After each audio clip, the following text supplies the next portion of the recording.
Hey everybody, this is Erin with True Balance Pain Relief Clinic and welcome to my garage. I wanted to share with you today some tips for driving to make your commute as little painful as possible. We want to make sure that when we're driving, and Lord knows we're getting stuck in traffic and we are a bit stressed out and maybe we're running a little bit late, but we want to do everything we can to make sure that our posture and our muscles are supported as we're driving. And this doesn't just go for multi-day road trips. This goes for your daily 20-minute commute anywhere you're going. We spend a lot of time in our cars and that accumulates over time as well. So even if you're like me and you've got a 10-minute commute to your work, it builds up over time. You do that twice a day, right? And if you're in a really crappy position when you're doing it, that's not going to serve you very well. So let's get right to it. I'm going to get in this car and I'm going to show you some of the common pitfalls I see that are contributing to poor posture and chronic pain over time in your car. So I've got a 2019 Subaru Crosstrek, so it's kind of low. It's not a super big car. It's obviously not a truck. But I'll do my best to cover different variables when it comes to the different types of vehicles out there, and that might apply to you as well. For the most part, it's going to apply across the board, okay? So, first things first, you wanna make sure that your seat is in a really good position. So I actually have this blanket here because I have not found a really good arch support for my low back, so I end up finding myself really hunched forward.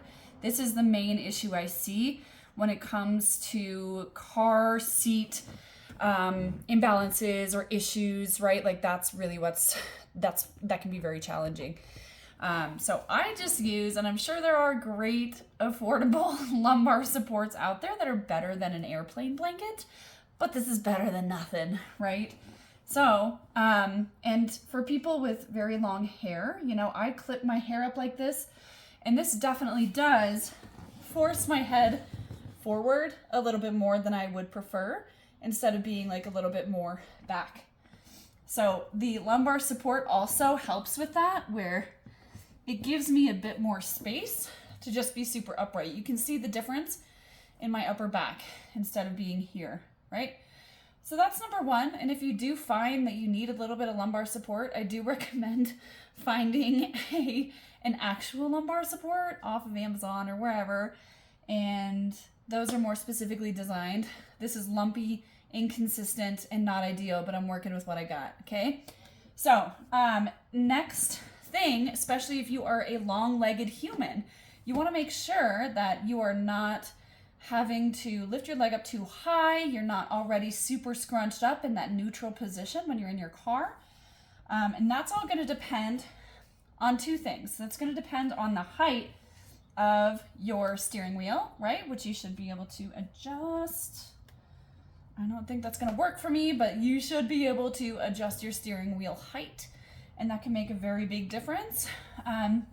So much of this is dependent on your own geometry and your own biodynamics, right? How you move and the length of your legs and the length of your torso and all these different things. So I want you to take the concepts that make sense to you and that would apply to you and leave the rest, right? So I'm a very long-legged human, so I need to make sure that especially when I'm lifting up here, I'm not over-engaging my hip flexor. I'm not having to lift up my whole leg, right? I'm just lifting up my foot, which you can't even see right now, right? Because there's no hip flexion. This will trash your low back, trash your hip flexor, and especially when it's just on that one side, that can cause a lot of problems. I know a lot of y'all are already dealing with that. So that's gonna make a really big difference there too. The second piece, so there's the height of your steering wheel. That's gonna make a difference for that leg balance here. But the other thing is gonna be the distance of, your seat from, this goes back really far, from the pedals, right? So we don't want to be so far, obviously, that we still have to pick up our leg and move everything around. We also don't want to be so scrunched up that we don't have a lot of space to move and we're already in that compressed position, okay? see if I can find my sweet spot here. So next up is the steering wheel itself. So you may notice yourself leaning up on the center console with one arm, right? Which causes this sort of slumping thing where we're casually and passively putting our weight and shifting our rib cage over to one side. And that's not great, my friends. That's not great. There's a phrase we have that says your best posture is the next one. So as much as you can, and that's a big challenge with driving in particular, you want to mix up the positions your body is in as often as you can, because then we don't get stuck in any one position. You can be in the most healthy, ergonomic, balanced posture ever. I tell you guys this all the time. But if you're there forever, it's going to cause some problems. Doesn't matter how balanced and even and perfect it is, right? Anyway, I digress. So next is the steering wheel itself. When we have to have our arms hands on the steering wheel for a long time, it activates the heck out of our anterior deltoids, the front of our shoulders. There's a good chance if you drive a lot already, you're noticing some pain or sensation there. And it can also just roll the shoulders forward. That's another reason why we want to make sure the height of the steering wheel isn't too high, so we're not up here, and it's also not too low, right? So we're having to drop and squeeze our shoulders or scrunch forward in order to reach the steering wheel and hold there for a long time. The distance of your seat from the steering wheel is going to make a big difference in this as well, because if you're really far away, you're going to have to be in more of a extended position up here, and there's a good chance you'll be leaning forward as well. So that balance there is super important. Also, if you drive with one hand, you're going to start to notice that your body is a little bit twisted, right? Your rib cage is going to be slightly uneven, which isn't inherently a problem, but it can definitely lead to problems. So you always want to make sure not to sound like your cliche, super uptight driving teacher, but ideally both of your hands are going to be on the steering wheel. I actually like to keep my hands pretty low on the steering wheel, and then mix it up as often as you can, right? Having one arm up here and then having one arm up here. A big lesson I want you to take from this is to create as much variety as you possibly can in your position, right? And that's really what's going to protect you the most from chronic pain or lousy postural problems. I'm trying to think if there's anything else. I know a lot of y'all, I ask a lot of y'all if you are doing your pec stretches and you say, oh yeah, I do them in the car all the time, just like this. And that's all good and fine, but please, for the love of all that is holy, don't forget to stretch the other side outside of your car, right? But make sure both sides are getting that pec stretch love. That's going to be so super important. So I hope this has been helpful. I want you to, next time you go out into your car, before you go anywhere, take a few minutes to adjust everything you need to and to make sure you're in the most neutral, comfortable position that's supportive of your posture as possible before you get started on your drive. Because the second you start driving, first of all, it's very unsafe to make those adjustments, but second of all, you're probably going to forget. Let's be real. So make some time to do this. It pays off a lot, even if you're not driving very far or very often. Please don't forget about this stuff. We spend a lot of time in traffic and we already get a little stressed out and we already get tense when we're in traffic. And I want to make sure that you are set up for success when it comes to the inevitable driving that we just have to do as 21st century humans, okay? One last little bonus tip I want to give you, and I give this to everybody. If you've been into the clinic once, then you probably already know this, and I'm going to do it with my hair clip, even though that's not ideal.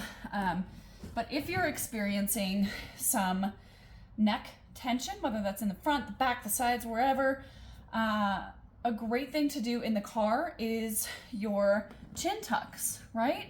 So your chin tucks actually strengthen the back of your neck. They get a bit of length to the front of your neck, which is super supportive of your upper torso posture, reducing headaches and the back of the neck or occipital tension.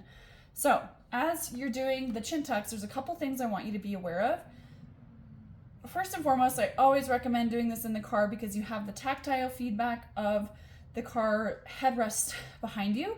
So it's nice and easy to know when you're doing it correctly. Well, I'm gonna have to do it this way. So all you're gonna do is press back What I don't want to see is that there's a lot of tension in the front of the neck. So instead, we're going to disengage through there by adding a little bit of a downward tuck and then pressing back.